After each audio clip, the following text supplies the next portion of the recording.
জিগরা সিনেমার ব্যর্থতা, বলিউডের বিপণন কৌশল নিয়ে প্রশ্ন। বলিউড অভিনেত্রী আলিয়া ভাটের নতুন সিনেমা জিগরা বক্স অফিসে প্রত্যাশিত সাফল্য অর্জন করতে পারেনি, যা বলিউডের বর্তমান বিপণন কৌশল নিয়ে প্রশ্ন তুলেছে। বিশেষজ্ঞরা মনে করছেন শুধুমাত্র তারকাখচিত কাস্ট নয়, বরং শক্তিশালী গল্প এবং নির্মাণেও সঠিক মনোযোগ দেওয়া উচিত। আসুন এই সিনেমার ব্যর্থতার পেছনে কী কারণ থাকতে পারে তা বিশ্লেষণ করি। জিগরা সিনেমাটি, যার প্রধান চরিত্রে অভিনয় করেছেন আলিয়া ভাট, বক্স অফিসে তেমন কোনো বিশেষ সাড়া ফেলতে পারেনি।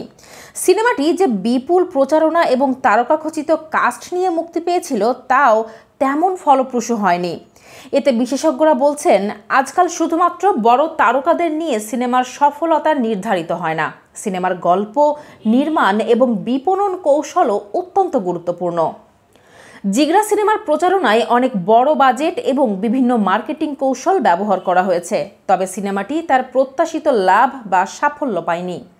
বিশেষজ্ঞরা মনে করছেন, আজকাল বলিউডে প্রচার এবং বিপণন কৌশল অনেকটাই একপেশে হয়ে গেছে। একদিকে তারকাদের নাম, অপরদিকে সিনেমার গল্প বা নির্মাণে যে গুণগত মান থাকা উচিত সেটি প্রায়ই উপেক্ষিত হয়। সিনেমার সাফল্যের জন্য কেবল তারকাদের উপস্থিতি গুরুত্বপূর্ণ নয়, বরং একটি শক্তিশালী এবং আকর্ষণীয় গল্প থাকা প্রয়োজন। অনেক সময় দেখা যায়, তারকা সমৃদ্ধ সিনেমা হলিউড বা বলিউডের দর্শকদের চাহিদা পূরণে ব্যর্থ হয়, কারণ গল্প এবং চরিত্রের গভীরতা অনুপস্থিত থাকে।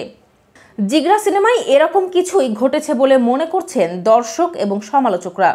বিশেষজ্ঞরা বলছেন, জিগরা সিনেমার ব্যর্থতা থেকে বলিউডকে একটি গুরুত্বপূর্ণ শিক্ষা নিতে হবে। শুধুমাত্র তারকা এবং প্রচারণার উপর নির্ভর না করে সিনেমার গল্প নির্মাণ এবং গল্পের চরিত্রের প্রতি যথাযথ মনোযোগ দিতে হবে।